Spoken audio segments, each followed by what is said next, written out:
današnjoj epizodi evo nas opet u Teksasu, ali ovaj put vodimo vas u Sulphur Springs, predivan, a ujedno i surov dio Teksasa koji se nalazi nekih 80 milja od Dallasa. Ovdje smo posjetili našeg domaćina Jeffa Blackarda, poduzetnika i investitora te velikog zaljubljenika u Hrvatsku. Jeff je i čovjek koji je usred Teksasa izgradio mediteransko selo, odnosno repliku Supetra, najvećeg naselja na otoku Braču. No krenimo mi od početka. Naš put započeo je posjetom njegovog imanja koje se prostire na čak 50 hektara. Imanje je prepuno sadržaja, ali ono što svakako vrijedi vidjeti su razne životinje koje ovdje obitavaju. Od goveda, konja, ljama pa sve do kokoši. Na sredini imanja nalazi se i umjetno jezero gdje se tokom godine može loviti riba. Nakon Jeffovog imanja uputili smo se i na lokalnu aukciju stoke, točnije mjesto gdje se Amerikanci nadmeću i kupuju velik broj goveda. Osim goveda tu se mogu pronaći i ostale domaće životinje. Ovo mjesto predstavlja sve ono što u suštini Teksas jest. Zemlja stočara, kauboja, ali i bogatih poduzetnika koji žive život kakav smo samo gledali na filmovima. Hi Steve. So we are in a Steve restaurant. He will show us his pit. And now we have inside the beef ribs. How long they are staying inside? 3 to 4 hours. 3 to 4 hours. Okay. The briskets, which is right over here, they cook for 14 hours. 14 hours. So how do you control the temperature? It works on a thermostat. You have the thermostat over there? Yeah, and I'll show you in just a minute. But my pits are insulated, and so they hold the heat for a long time. It looks like you did by yourself these pits, or? No, I bought this at a auction. Oh, you bought it at an auction? Yeah, I've had this pit for 15 years. 15 years. I've got another one over there smaller than this, and I use it for a backup.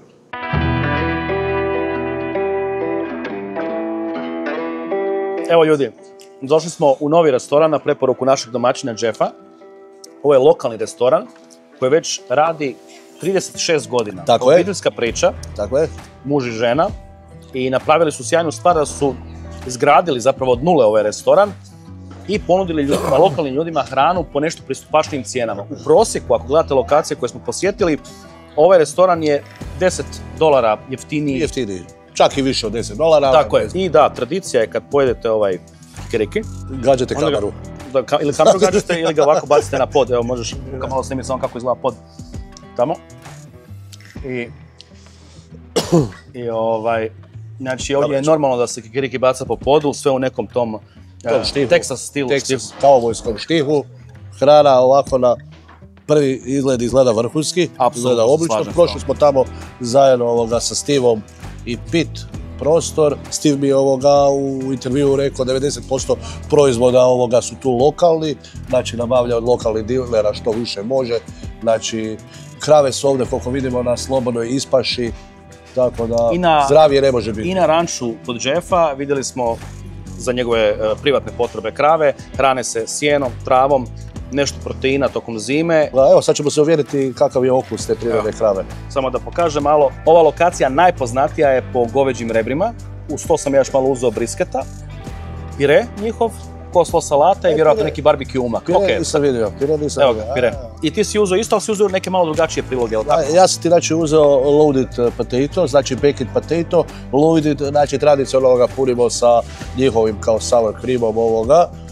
Tu je cheddar cheese, koliko vidimo na ribari, imamo grah ovdje, imamo neki, ja vjerujem da je ovo barbecue umak, nisam ga probao.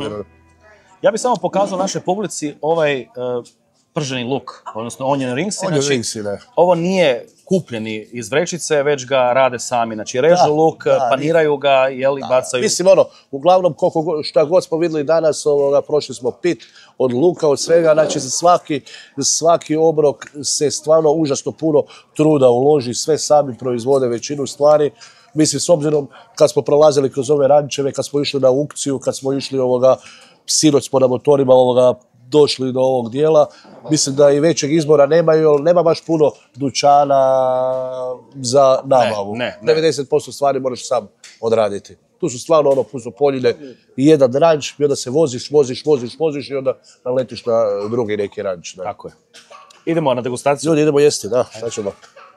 Čekaj, vjerujem, sigurno noćeš rukama. Apsolutno. Apsolutno, ja. Kogod mi pregovori, blokiram ga. Dio publike ćeš razljubiti, kako možeš jest rukama. Nije po bontonu.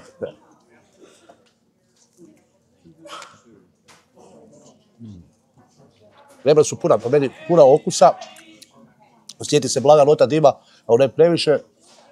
Dekana su... Ja bih rekao da sad najmanje začinjena rebra i dominira taj jači malo okus govedine, što se meni sviđa. Ne znam ako si, u biti, tamo kad smo snimali, znači Steve radi sam svoje začine, radi mješavinu začina koji onda kasnije belje i sa time marinira sve svoje proizvode. Dekana, ukusna, jako dobra reba. Mislim, ljudi, moramo shvatiti, ovo nije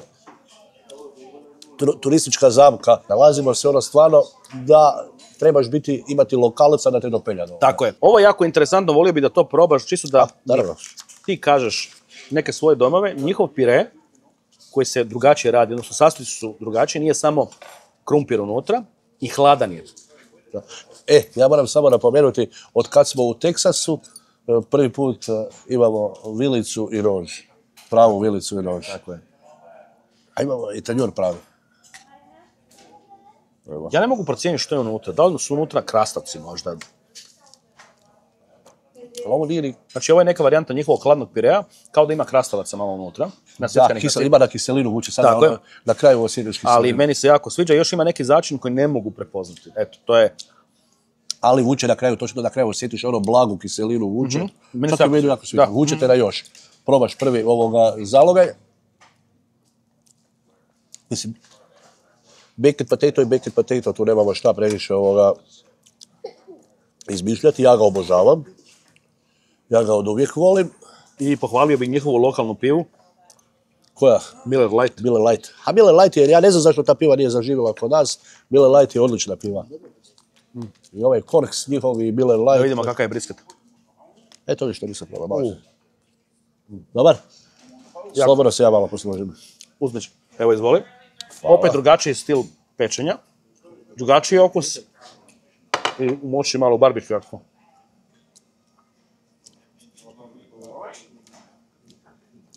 U sve ove restorane što smo da sad prošli, znaš kako bi ja opisao ponudu ovog restoranovskom stil?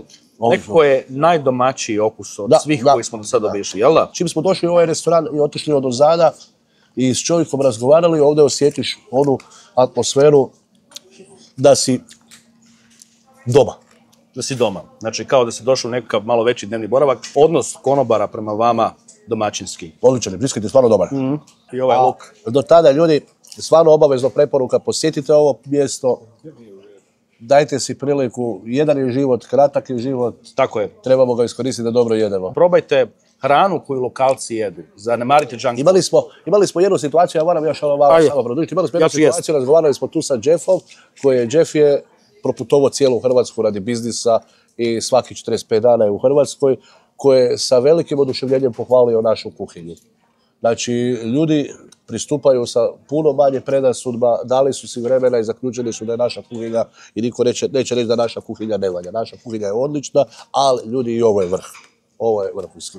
Tako je.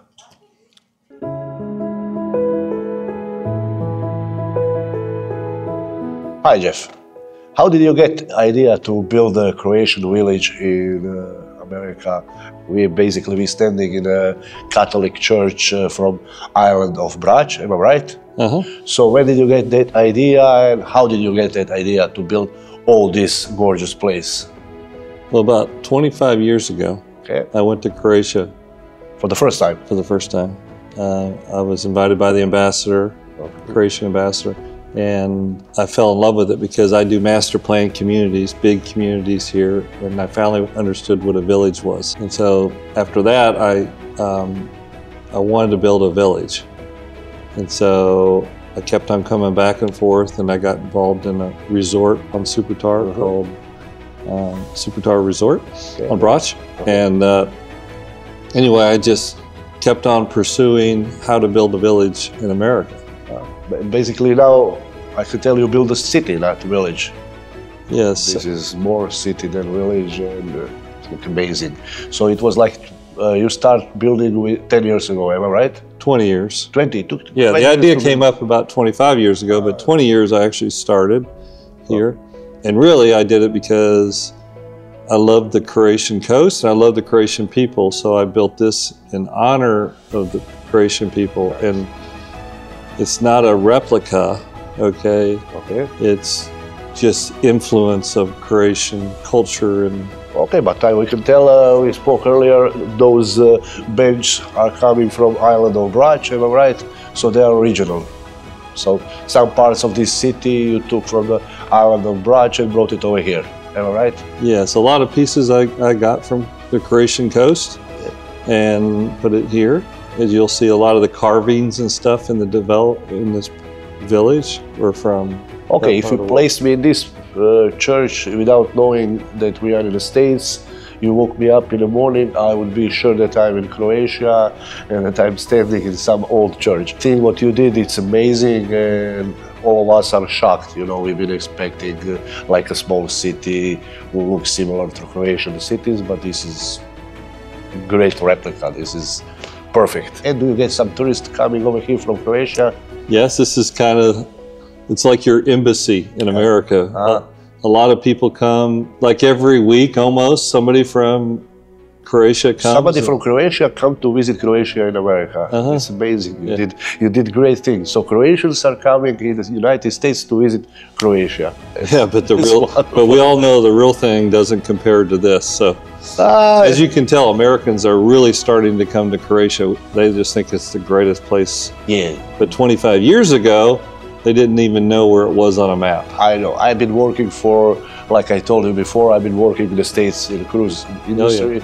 So when I said that I'm coming from Croatia, everybody was like, Russia. No, Croatia. So now people, even when I'm walking through the city these few days, when they ask me, people, where you're coming from, I'm from Europe, from Croatia. They nice, very nice. So we did a good job. Actually, you did a good job. No, I don't know. But I just think this is your embassy for the country. Yeah, definitely, definitely, and a great one, great one.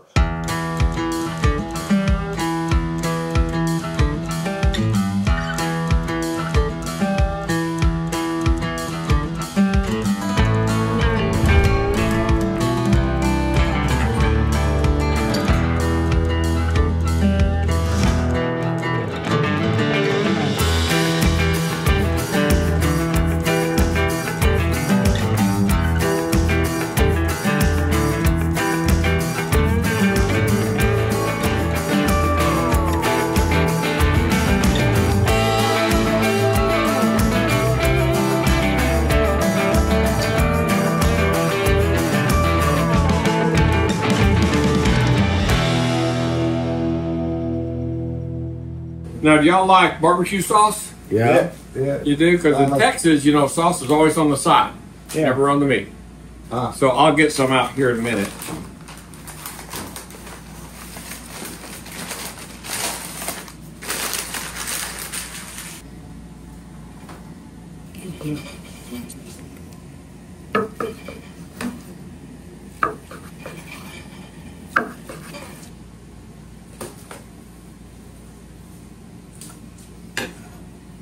There you go. Try it. Oh, thank you. Wow. Do you smell? What do you smell it? Yeah. What do you think?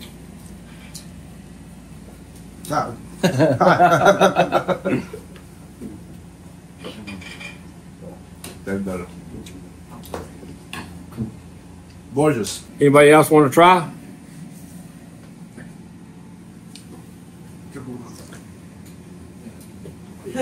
We'll eat with our hands. We're not going to be We like that way. standing on too many old style. formalities. Here goes Jeff. Who didn't get a taste?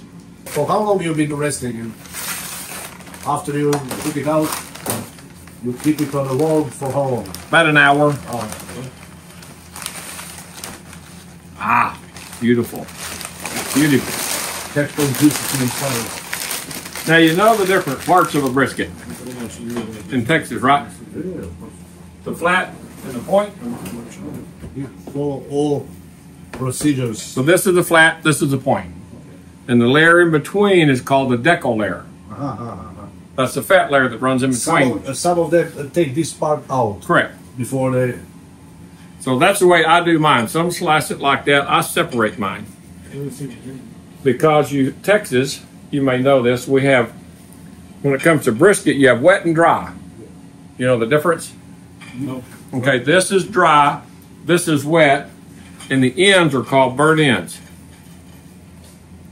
Any good restaurant is going to slice it that way. When you go to Hutchins, they're going to ask you if you want wet or dry brisket.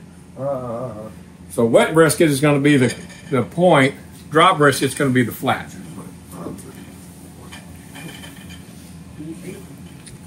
And again, the layer in between is called the decal layer. Now, Chris's favorite part, we're going to turn this over, is this right here. The flat. Comes off the point. These are called burnt ends.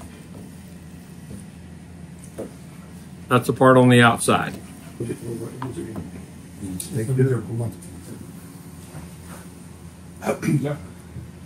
Y'all can try that. This is kind of the burnt part. Yeah. Thank you. Oh. Great taste. Yeah. Salty. So Chris likes the burnt ends, so we'll cut the burnt ends off. And we'll slice this always across the grain. So you're going to cut it like this.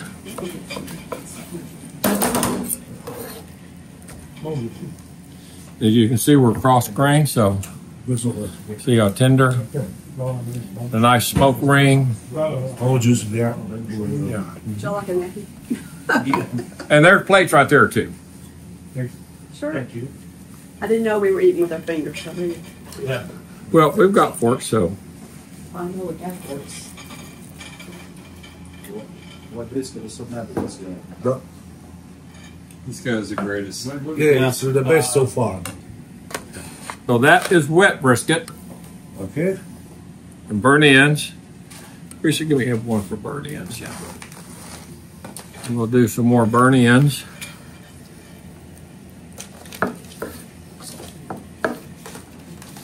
Now this is dry. And you can see the grain is running this way. So you always want to go across the grain. We're going to cut this off because we're going to make a couple more burnt ends out of this. So now if you taste this, gentlemen, you'll see this is going to be a little drier. That's why this is called a dry end. It's not quite as moist. And so again, what you're looking for here is this really nice smoke ring, and you want your brisket to be able to fold over. This is called a pull test. That means it's done. It's just slightly pull. Should have a little tug on it. It took you 18 hours, am I right? What's that? 18 hours. Yes. Oh, what did you think? And it depends. So when you're cooking a brisket, I don't really go by time, I go by feel. Feeling, yeah. So when you take like a thermometer and you run it into the brisket, if it goes in really easy, it's done. It's done. Whether it's 185, So you don't follow the 190, temperature. whether it takes 18 hours or 24. What about temperature? It's like 275? Nope. Typically, you're going to go about 200 to 203. But again, it depends on feel. Because some briskets, they're all different. Some will be done at 185, maybe 175, but generally they're going to be 190 to 205 where they're done. For me, time and temperature are just suggestions. As an artist, you have to let the meat talk to you and tell you what have to feel it. Exactly. Now, y'all are going to go to Hutchins. I hope you like No. Hutchins after eating this. No, Maybe not. Maybe not. We decided to stick over here. So generally when you're cutting these pieces here, you'll notice these are thicker. On the point, they're usually about 3/8 of an inch thick. On the flat, they're usually about 1/4 of an inch thick. They're a little thinner. Yeah. And again, you want them to just hang like that. That means it's done. Pull it in. That's perfect. That's good. Okay. Anyone want a little more? Now that's more of the flat. I will take all of that. Okay. We've got plenty. Okay. And then I'll get some barbecue sauce. Now me, I generally don't like barbecue sauce. Because if your meat is done right and seasoned good and done perfect, in Texas you don't need barbecue sauce. Some folks like it, but I generally, unless somebody wants it, I almost never serve barbecue sauce. But I'll get some for y'all. I do make my own barbecue sauce, and I have recipes for I make my own seasoning too. So you can do it beef, chicken, pork, fish, and it's a little bit different. It fluctuates depending on what you're cooking. It's the same basic seasoning, but you just adjust it. So I'll send you those. I'll share them with anybody. Great. All right, gentlemen, y'all ready to eat?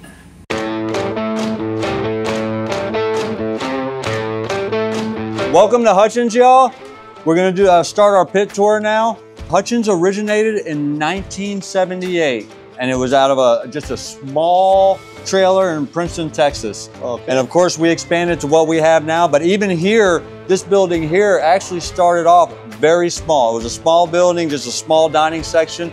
When y'all go inside, you're gonna notice that it's been expanded on several times. We wanted to keep the location because that's where all of our regular customers are all accustomed to this location. We know that McKinney is, it's a centralized point where everybody wants to meet up, enjoy good Texas craft style barbecue. So we're gonna go actually do the pit tour, show you some of the pits we use. These are all off-style pits here. I have one of my pit masters here, Chris Leffel. He's here with us, and he's gonna do, he knows all the good, fun, technical stuff. I'm just kind of a color guy, basically. Okay, so give us a tour. Yeah, so these are all 1,000-gallon. These are old reconditioned propane tanks. Okay. They, M&M Barbecue Company, you can kind of see the logo down here. And then they make this Santa Maria as well. This is most common in Texas barbecue. Yeah, I know. People you start with these. And they have kind of changed the game. They've got a dual baffle system because normally this is a very hot area, this first door, because it's right next to the fire. This actually takes a lot of the heat away from this area so you can cook on all 4 doors, which is not really possible on a lot of other smokers. Yeah. This is we mostly use these to cook sausage on, as you can see. You'll see some of our sausages right here. Now this is a house-made sausage. It's a 60-40 brisket pork mixture. We do make them in-house. We have a jalapeno cheddar, an original. We also have a Frito chili pie sausage that we offer on the weekends. So, and all these sausages are, again, they're made by us. They're smoked by us. They go through a very rigorous process, all of these, and they're very, very good. They look very amazing. good. We stand by our product. Yeah, I cannot wait to try it. You've probably already met Gage. The future of the company. We're smoking our Texas Twinkies. Now the Texas Twinkie, this is a large jalapeno. And what we do is we stuff those with cream cheese, brisket, and then we wrap the whole thing in thick sliced bacon, smoke it, char it, and they're amazing. For how long do you smoke them?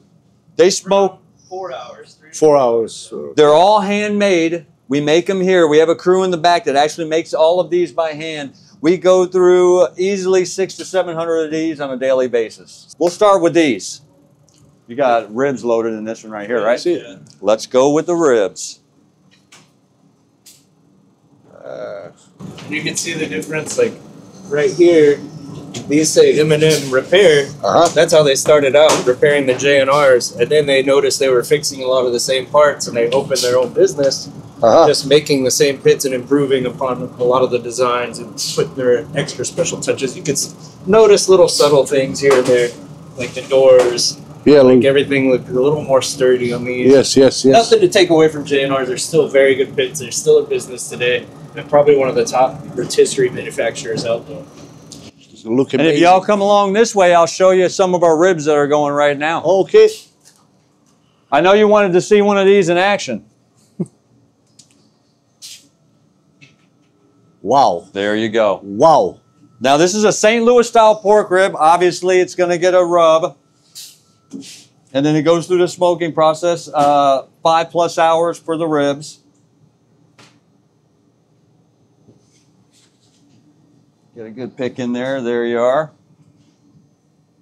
Hi, guys. What's going on, guys? Hi. We loving Alex. This is our drive-through right here, and the drive-through kind of separates us from a lot of the other pit places or barbecue places as well, because most places don't offer a drive-through, but we actually do here. Yeah, the first time we saw that. It's an entirely separate operation. They have their so for own the cutting drive-thru. boards. Yeah. Great idea. There we go.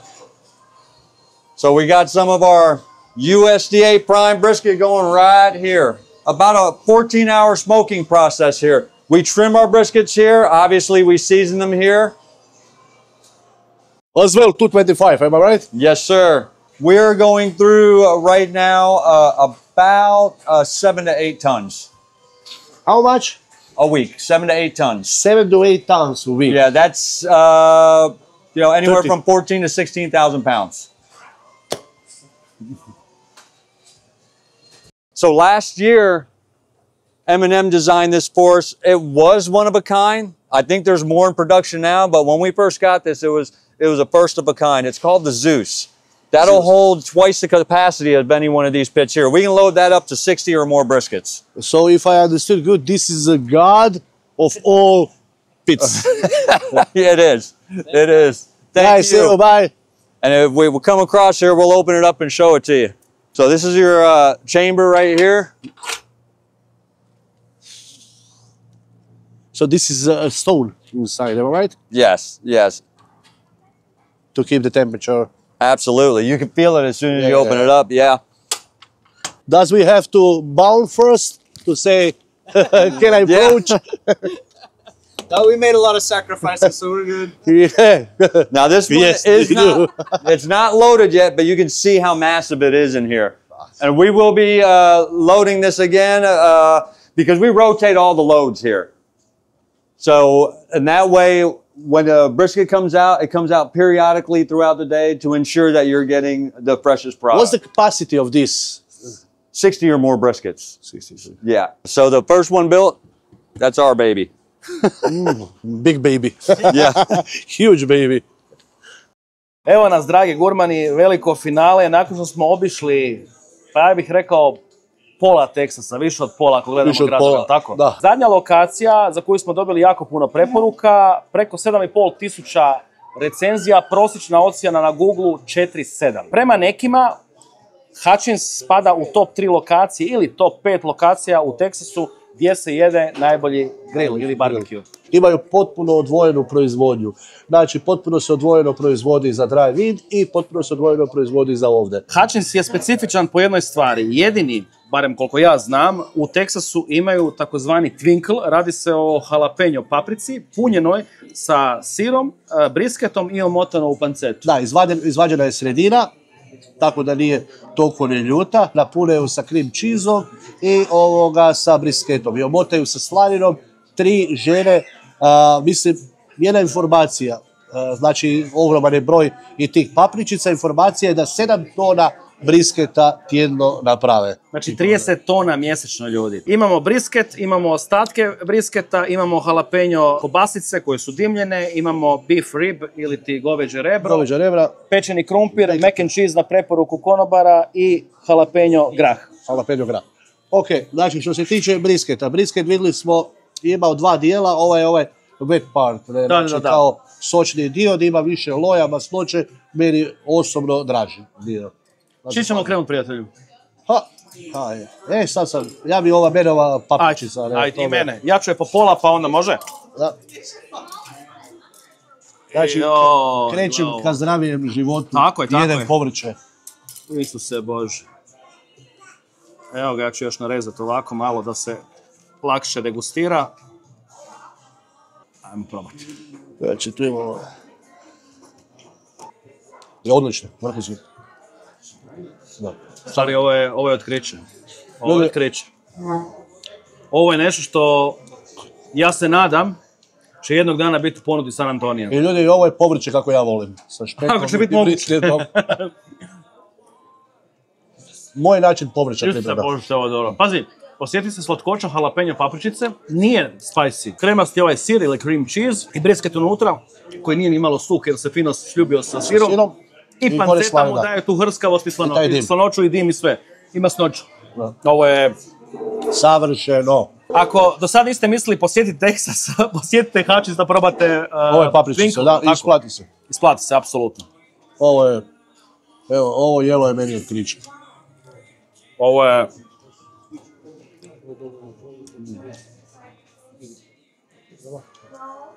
Pišite u komentarima da li bi došli u Hrvatsku da probate ovako nešto. Pišite mi. Hoćemo nastaviti u istom tonu pa krenuti sa jalapeno kobasicom. Može. Ako se ne varam, jalapeno kobasice smo prvi put probali u Louis Milleru. Louis Miller, da. Ove su punjene i sirom. Ove su punjene i sirom. Meni da recimo taj okus ne odgovara, taj bljaskavi okus u kobasici. Ja mislim da je bile boje da nema sira. I mislim da je cheddar sir unutra po boji. Uglavnom, kobasice rade ono na princip, ako ste gledali, prvo ih naprave, napune ih pa ih smrznu. Dobro. I onda ih stave na 2 puta ih peku odnosno u smokeru. On je rekao da šokiraju, da. Da bi dobili ova kora da bi bila kao hrskava, da bi lakše pucala i da nema onu žilavu. Tako je. Žilavost, da se lakše grize. Znači, kobasice su dobre, ali sir je višak. Definitivno. Da vidimo. Ostaci brisketa. Najmasniji, najsočniji dio.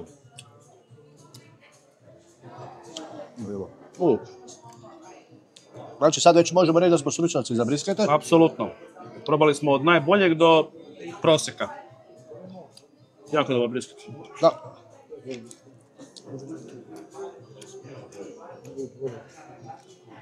Brisket je krajevi su odlični.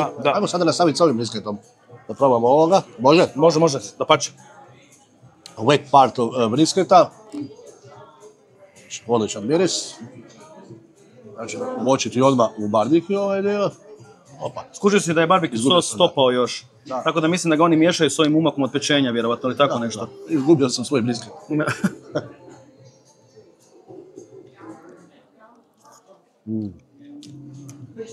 Osjetiš ovaj lagani dim i u barbekju. Je.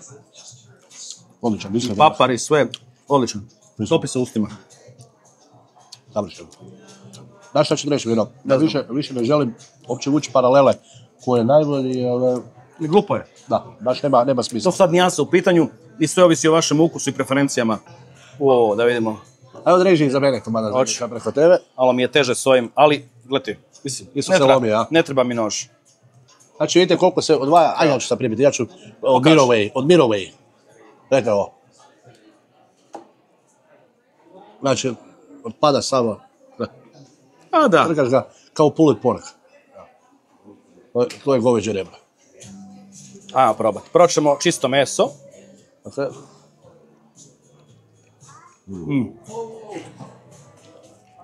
Isto sjajno.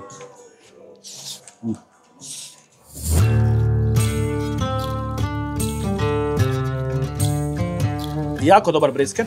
I ono što me najviše oduševilo, definitivno twinkle. To je... Savršeno. Jelo kuće. Jedino jelo koje ne bi vratio se, ne bi probao, to je ova kobasica. Da, kobasica nas nije oduševila. Prilozi jako dobri.